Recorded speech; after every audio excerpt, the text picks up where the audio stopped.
Hi everyone, welcome to our YouTube channel Black Diamond. NALCO से बहुत अच्छी वैकेंसी निकाली गई। नालको यानी कि नेशनल एल्युमिनियम कंपनी लिमिटेड, जो कि एक गवर्नमेंट ऑफ इंडिया एंटरप्राइजेस है, यानी कि एक सरकारी कंपनी है, सेंट्रल गवर्नमेंट की कंपनी है, पीएसयू में आती है। यहाँ पे वैकेंसी निकाला गया है।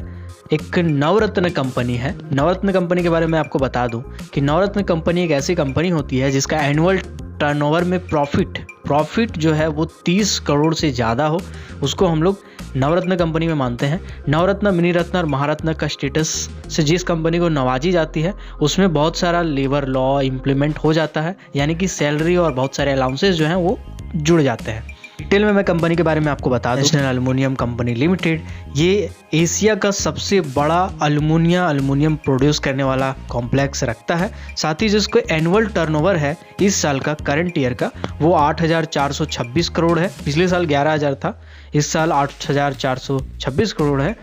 और ये ट्रेडिंग वगैरह भी करती है। इसका कॉर्पोरेट ऑफिस भुवनेश्वर ओडिशा में है। अगर गवर्नमेंट सेक्टर में, मेटल माइनिंग सेक्टर में देखा जाए तो नालको एक बहुत अच्छी और रेपुटेड कंपनी है। इसमें अलाउंसेस वगैरह बहुत सारे हैं और बहुत अच्छी है।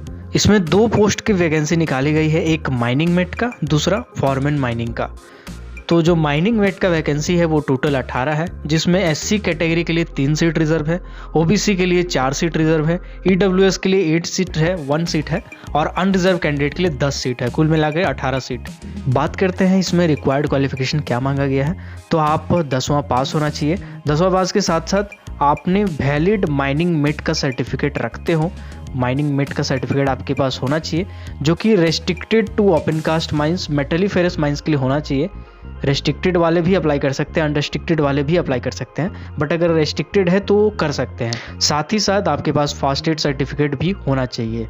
अगर जो भी कैंडिडेट के पास फास्ट एड सर्टिफिकेट होगा उसको वेटेज दिया जाएगा, यानी प्रेफरेंस दिया जाएगा। बट अगर आपके पास फास्ट एड सर्टिफिकेट नहीं है तब भी अप्लाई कर सकते हैं। ऐसे तो वैकेंसी अप्लाई करने के लिए माइनिंग मेट के लिए कोई एक्सपीरियंस रिक्वायर्ड नहीं है, बट अगर आपके पास 2 साल का एक्सपीरियंस है तो आपको डायरेक्टली T0 ग्रेड में प्रमोट कर दिया जाएगा। अगर आपके पास 5 साल का एक्सपीरियंस है तो डायरेक्टली T1 ग्रेड में, और अगर 8 साल का है तो T2 ग्रेड में आपको प्रमोट कर दिया जाएगा। बट अगर आपके पास एक्सपीरियंस नहीं है तब भी आपके लिए चिंता का कोई विषय नहीं है, आपको आप अप्लाई कर सकते हैं। लेकिन अगर आपके पास नहीं है तो आपको SUPT का ट्रेनिंग 12 महीने का और JUT का ट्रेनिंग 18 महीने का करना पड़ेगा, तब जाके आपको T0 ग्रेड में प्रमोशन दिया जाएगा, T0 ग्रेड में प्लेस्ड दिया जाएगा। सेकंड जो पोस्ट है वो फॉरमैन माइनिंग का है। फॉरमैन में टोटल 8 सीट रखा गया है। यहाँ पे फॉरमैन माइनिंग इसलिए लिखा गया है क्योंकि फॉरमैन अलग अलग और भी ब्रांच होती है, जैसे इलेक्ट्रिकल वाले को भी फॉरमैन बोला जाता है, लेकिन यहाँ पे सिर्फ माइनिंग वाले कैंडिडेट के लिए फॉरमैन का वैकेंसी निकाला गया है। इसमें टोटल 8 सीट का निकाला गया है, जिसमें SC कैंडिडेट के लिए 1 सीट, OBC के लिए 2 सीट और अनरिजर्व कैंडिडेट के लिए 5 सीट रखा गया है। जिस भी कैंडिडेट ने डिप्लोमा इन माइनिंग इंजीनियरिंग की है, साथ ही साथ वैलिड माइनिंग फॉरमैन सर्टिफिकेट हो जो कि DGMS से अप्रूव्ड हो, तो वो अप्लाई कर सकते हैं। यहाँ पे कहीं नहीं लिखा है कि फर्स्ट एड अगर रहेगा तो डिज़ायरेबल है, यानी प्रेफरेंस मिलेगा। इसमें भी अगर एक्सपीरियंस नहीं है तब भी अप्लाई कर सकते हैं, और अगर एक्सपीरियंस है तब भी अप्लाई कर सकते हैं। अगर एक्सपीरियंस नहीं है तो आपको SUPT का 12 महीने का ट्रेनिंग और SOT का 18 महीने का ट्रेनिंग करना पड़ेगा। उसके बाद आपको S0 ग्रेड में प्रमोट कर दिया जाएगा। और अगर आपका 2 साल का एक्सपीरियंस है तो डायरेक्टली S0 ग्रेड में, अगर 5 साल का एक्सपीरियंस है तो S1 ग्रेड में, और अगर 8 साल का एक्सपीरियंस है तो S2 ग्रेड में डायरेक्टली प्रमोट कर दिया जाएगा। अगर मैं बात करता हूँ अपर एज लिमिट की, तो अपर एज लिमिट जो माइनिंग मेट के लिए रखा गया वो 27 साल रखा गया है। लेकिन अगर आपके पास 2 साल का एक्सपीरियंस है तो आप 35 साल वाले भी अप्लाई कर सकते हैं, 35 साल तक। अगर आपके पास 5 साल का एक्सपीरियंस है तो 38 साल तक अप्लाई कर सकते हैं। अगर 8 साल का एक्सपीरियंस हो तो 41 साल तक अप्लाई कर सकते हैं। सेम फॉरमैन माइनिंग के लिए हम बात करें तो इसमें अपर एज लिमिट 28 साल रखा गया है। अगर आपका 2 साल का एक्सपीरियंस है तो 40 साल आपका एज लिमिट है, अपर एज लिमिट है। अगर 5 साल का एक्सपीरियंस है तो 43 साल अपर एज लिमिट है, और अगर 8 साल का एक्सपीरियंस है तो 46 साल अपर एज लिमिट रखा गया है। आपको मैं ये भी बता दूं कि यहाँ पे जो भी unreserved SC ST OBC candidate, ESM यानी एक्स सर्विसमैन, EWS, ये जो टर्म्स है ये अकॉर्डिंग टू गवर्नमेंट का, जो सेंट्रल गवर्नमेंट का जो रूल्स है, रेगुलेशंस है, उसको ध्यान में रखते हुए कंक्लूड किया जाएगा। अब मैं आपको बताता हूँ कि सिलेक्शन प्रोसेस क्या है और ये SUPT, JOT, SOT इन सब का मतलब क्या है। तो सबसे पहले मैं सिलेक्शन प्रोसेस की बात करता हूँ। आपको सबसे पहले ऑनलाइन एप्लीकेशन करना पड़ेगा। कैसे करना पड़ेगा मैं बात बताऊँगा। पहले मैं बताता हूँ सिलेक्शन कैसे होगा। तो आपका एक रिटन एग्जामिनेशन होगा, उस रिटन एग्जामिनेशन में जितना मार्क्स आपका आएगा उस हिसाब से एक मेरिट लिस्ट निकाला जाएगा, और उस मेरिट लिस्ट में जिन भी कैंडिडेट का नाम होगा उसको मेडिकल फिटनेस यानी कि मेडिकल टेस्ट से गुजरना पड़ेगा। मेडिकल टेस्ट से गुजर जाने के बाद फाइनली एक लिस्ट निकाला जाएगा जिसमें उनको प्लेसमेंट दिया जाएगा। अलग अलग जगह पे जो है नालको का अलग अलग जगह होगा वहाँ पे प्लेसमेंट दिया जाएगा। प्लेस जहाँ पे किया जाएगा उस जगह पे अगर आपका कोई एक्सपीरियंस नहीं है तो जब भी मैंने आपको बताया SUPT और JUT इस हिसाब से दिया जाएगा। यानी कि SUPT का मतलब क्या होता है, तो SUPT का मतलब होता है skill upgradation practical training. Skill upgradation practical training में आपको सबसे पहले मैं माइनिंग मेट को ध्यान में रखते हुए बताता हूँ कि SUPT और JUT का मतलब क्या होगा। तो SUPT में इसमें लिखा है 12 मंथ का ट्रेनिंग, एंड देन JUT का लिखा है 18 मंथ का ट्रेनिंग। उसके बाद आपको T0 ग्रेड में प्रमोट किया जाएगा। तो माइनिंग मेट के हिसाब से जब आपका सिलेक्शन कर दिया जाएगा, जब आपको प्लेसमेंट दिया जाएगा किसी भी जगह पे, तो आपको सबसे पहले SUPT यानी स्किल अपग्रेडेशन प्रैक्टिकल ट्रेनिंग से गुजरना पड़ेगा, जो कि 12 मंथ का होगा। और इसमें आपको मंथली स्टाइपेंड जो दिया जाएगा वो 12,000 रुपया दिया जाएगा।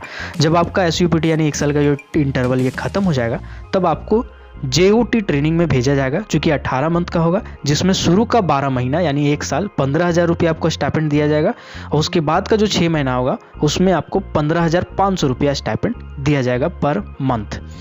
इसमें एक चीज़ और बता दें कि जब भी आपका ये सब ट्रेनिंग चल रहा होगा उस टर्म में आपको मेडिकल फैसिलिटी मिलेगी, लेकिन वो सिर्फ आपके लिए होगी। आपके डिपेंडेंट यानी आपके मदर, फादर या आपके बाल बच्चा इसका लाभ नहीं ले सकते हैं जब तक कि आपको परमानेंटली कहीं पे प्लेस्ड ना कर दिया जाए ट्रेनिंग खत्म करने के बाद। जब ये आपका खत्म हो जाएगा तो आपको T0 ग्रेड में प्रमोट कर दिया जाएगा। T0 ग्रेड में जब आप चले जाएंगे तो आपका जो सैलरी है वो 29,500 से 3% और 70,000 रुपया होगा, और इसमें बहुत सारे अलाउंसेस जब जुड़ेगा तो मेरे हिसाब से जो एवरेज सैलरी जाएगा माइनिंग मेट का वो अप्रॉक्सीमेटली 42 से 45,000 के बीच होगा। तो अब मैं बताता हूँ फॉरमैन माइनिंग के लिए आपको क्या ट्रेनिंग पीरियड होगा और क्या क्या सैलरी होगी। तो फॉरमैन माइनिंग के लिए SUPT का ट्रेनिंग जो शुरू का होगा स्किल अपग्रेडेशन और प्रैक्टिकल ट्रेनिंग 1 साल का, वो तो सेम रहेगा, उसका स्टाइपेंड 12,000 रुपया पर मंथ ही रहेगा। लेकिन उसके बाद का जो 18 महीना होगा उसमें शुरू का 12 महीना 16,000 रुपया पर मंथ स्टाइपेंड दिया जाएगा। देन बाकी का जो 6 महीना है वो 16,500 रुपया स्टाइपेंड दिया जाएगा। देन आपको S0 ग्रेड में प्रमोट कर दिया जाएगा, जिसका 36,500 रुपया से 3% और 1,15,000 रुपया तक जाएगा। इसका मतलब मैं स्टार्टिंग बता देता हूँ, जब आपका ट्रेनिंग खत्म हो जाएगा तो S0 ग्रेड में जो आपका सैलरी होगा वो मेरे हिसाब से अप्रॉक्सीमेटली 50,000 के आसपास होगा। देन आपका S1 ग्रेड और S2 ग्रेड भी जाएगा। अब मैं आपको रिजर्वेशन एंड रिलैक्सेशन क्राइटेरिया के बारे में बता देता हूँ। तो जो भी SC ST OBC कैंडिडेट है, OBC इसमें नॉन क्रीमी लेयर को कंसिडर करेगा। EWS या PWD जो भी कैंडिडेट है उसको जो सेंट्रल गवर्नमेंट के नॉर्म्स है, जो रूल्स है, PWD के भी जो सेंट्रल गवर्नमेंट के रूल है, रेगुलेशन है, उनको फॉलो किया जाएगा। स्टेट गवर्नमेंट का रूल रेगुलेशन यहाँ पे फॉलो नहीं किया जाएगा। एक चीज़ इसमें और लिखा गया है कि जो भी कैंडिडेट लैंड अफेक्टेड पीपल है, यानी नालको का अगर कोई प्रोजेक्ट चल रहा है उसके आसपास में रहते हैं, जो अफेक्टेड एरिया में आते हैं नालको का ऑफिशियली, उन कैंडिडेट को एक डिक्लेरेशन फॉर्म है नीचे में दिया गया है, आप इसको देख सकते हैं। अगर इस डिक्लेरेशन फॉर्म को अगर आप लेना चाहते हैं या फिर इनमें से कोई पेजेस अगर आप लेना चाहते हैं तो मुझे ट्विटर पे फॉलो कर ले, ट्विटर पे मैं पोस्ट कर दूंगा, वहाँ से आप डाउनलोड कर सकते हैं। कह रहा था कि जो भी नालको के अफेक्टेड POP में आते हैं, यानी प्रोजेक्ट अफेक्टेड पीपल आते हैं, अफेक्टेड एरिया में आते हैं, उन लोगों को एज रिलैक्सेशन मिलेगा। वो 45 साल तक का अगर एज पार कर चुके हैं, 45 साल के पहले हैं, तो 45 साल तक इस फॉर्म के लिए अप्लाई कर सकते हैं, बशर्ते कि उसको एक डिक्लेरेशन फॉर्म जो है ये भी अटैच करके ऑनलाइन अपलोड करना पड़ेगा। एप्लीकेशन फ़ी के बारे में बात करें, इसमें एप्लीकेशन जो जनरल कैंडिडेट है, OBC हैं या EWS कैटेगरी हैं, उनके लिए एप्लीकेशन फ़ीस 100 रुपया रखा गया है। वहीं SC ST PWD या एक्स सर्विसमैन कैंडिडेट के लिए कोई फ़ी नहीं रखा गया है। अब मैं आपको बताता हूँ कि कैसे आप ऑनलाइन एप्लीकेशन करेंगे। सबसे पहले तो ऑफिशियल साइट www.nalcoindia.com में जाएंगे। वहाँ पे जाने के बाद आप एडवर्टाइजमेंट खोजेंगे। एडवर्टाइजमेंट खोजने के बाद उसमें आप क्लिक करेंगे और ऑनलाइन एप्लीकेशन करेंगे, जिसमें आपको कलर, फोटोग्राफ, सिग्नेचर, ये चीज़ें अपलोड भी करनी पड़ेंगी आपको। एप्लीकेशन फॉर्म भरने के बाद आप पेमेंट करेंगे। उसके बाद आपका रिटन टेस्ट होगा और जो भी एप्लीकेशन आप करेंगे, एप्लीकेशन करने के बाद आप पेमेंट करेंगे। पेमेंट करने के बाद फाइनली जो आपका एप्लीकेशन फॉर्म होगा उसको आपको प्रिंट आउट निकालना है, और जो भी आपके पास सेल्फ टेस्टेड कॉपीज़ है, एजुकेशनल क्वालिफिकेशन को, डेट का जो भी प्रूफ है, इन सब डॉक्यूमेंट को जेरेक्स करना है, सेल्फ टेस्टेड करना है, यानी खुद से साइन करना है नीचे में, और सबको पिनअप करके A4 साइज़ का इन्वेलप में डाल के ये जो एड्रेस यहाँ पे लिखा हुआ है, यहाँ एड्रेस पे स्पीड पोस्ट करना है, भारतीय पोस्ट से, इंडियन पोस्ट से, और ये 8/3/2021 से पहले करना है। अगर आप ये जानना चाहते हैं कि कौन कौन सा सर्टिफिकेट देना है तो इसमें दिया हुआ है, मैं ट्विटर में पोस्ट कर दूंगा, आप उससे ले सकते हैं।